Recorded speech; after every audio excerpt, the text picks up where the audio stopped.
Kenapa? Ya, teman saya dulu ini gimana? Ke dokter dulu Pak, tolong Pak biar selamat. Teman saya ini gimana ya Allah? Badan saya juga udah kena ini kita sabet. Baju saya sampai sobek ini ya Allah ya Rahman.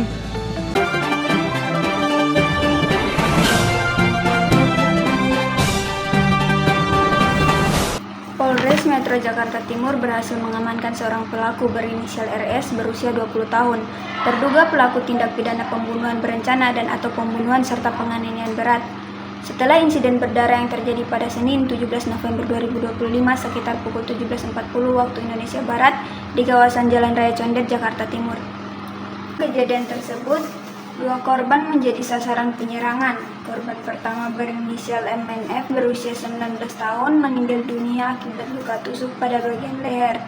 Sementara korban kedua berinisial MH berusia 19 tahun mengalami luka serius berupa 3 tusukan pada bagian punggung kanan dan kiri. Peristiwa bermula dari adanya persoalan pribadi antara korban MH dengan pelaku RS yang dipicu oleh rasa cemburu terkait hubungan pertemanan antara teman perempuan mereka.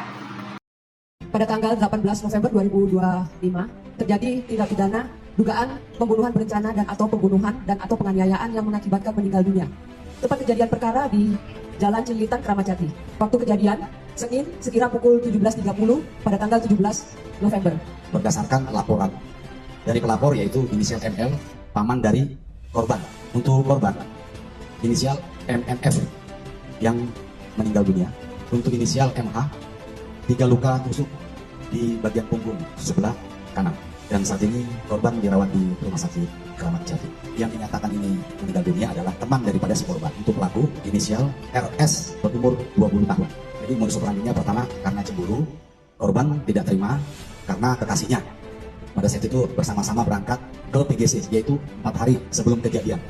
Setelah diketahui bahwa pacar daripada si korban ini tidak terima, kenapa yang beli baju pacar si korban ini adalah si pelaku. Dari situ mereka berkomunikasi debat di WA sehingga menimbulkan perselisihan. Mereka rencana akan bertemu di lokasi di mana si pelaku bertempat tinggal di sekitar Jalan Raya Cililitan. Di dalam perjalanan mereka bertemu berpapasan tepatnya di lokasi TKP. Kemudian si pelaku lari ke dalam kos-kosan di lantai 2 untuk mengambil sebilah sangkur. Terjadilah baku pukul di sana. Si korban menghampiri si pelaku, memukul pipi sebelah kiri. Kemudian disambut oleh kawan daripada si korban yang dinyatakan meninggal dunia, memukul dengan helm ke arah kepala si pelaku. Ditangkis tangan kiri oleh si pelaku dan tangan kanan yang membawa sangkur menghampiri leher sebelah kiri. Berdasarkan alat bukti berupa keterangan saksi-saksi dan hasil pemeriksaan sementara, pelaku saudara inisial RS memenuhi unsur tindak pidana pembunuhan berencana dan atau penganiayaan sebagaimana dimaksud dalam pasal 338 KUHP dan atau 340 KUHP dan atau 351 KUHP. Untuk ancaman hukumannya maksimal ya, maksimal hukuman. Selanjutnya, mengapa isu ini penting untuk dikaji? Di antaranya yang pertama, kasus ini menunjukkan bagaimana konflik kecil bahkan hanya persoalan kecemburuan atau kesalahpahaman bisa berubah menjadi tindak kekerasan serius.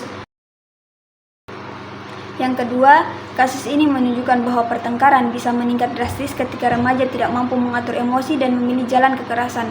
Serta yang ketiga, kasus ini memberikan gambaran kasus hukum yang melibatkan remaja tentang pemahaman terhadap hukum dan konsekuensi tindakan kriminal bagi remaja itu sendiri.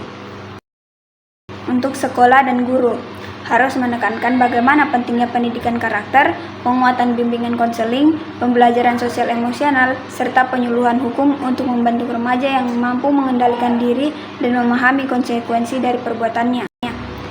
Bagi orang tua, komunikasi yang hangat, pengawasan pergaulan teladan dalam menyelesaikan konflik, serta deteksi dini masalah emosional anak merupakan langkah esensial dalam menjaga mental, perkembangan moral, dan mental remaja. Secara keseluruhan, kasus ini menegaskan bahwa pencegahan bukan hanya tanggung jawab satu pihak, namun memerlukan kerjasama antar sekolah, keluarga, serta remaja itu sendiri. dengan memperkuat pembentukan karakter, meningkatkan literasi emosi, serta menciptakan lingkungan sosial yang aman dan sportif, upaya menekankan kekerasan antar remaja dapat berjalan lebih efektif. Kasus ini menjadi peringatan bahwa intervensi pendidikan harus dilakukan sedini mungkin agar tragedi serupa tidak terulang kembali. Baik, sekian dari saya. Terima kasih sudah menonton.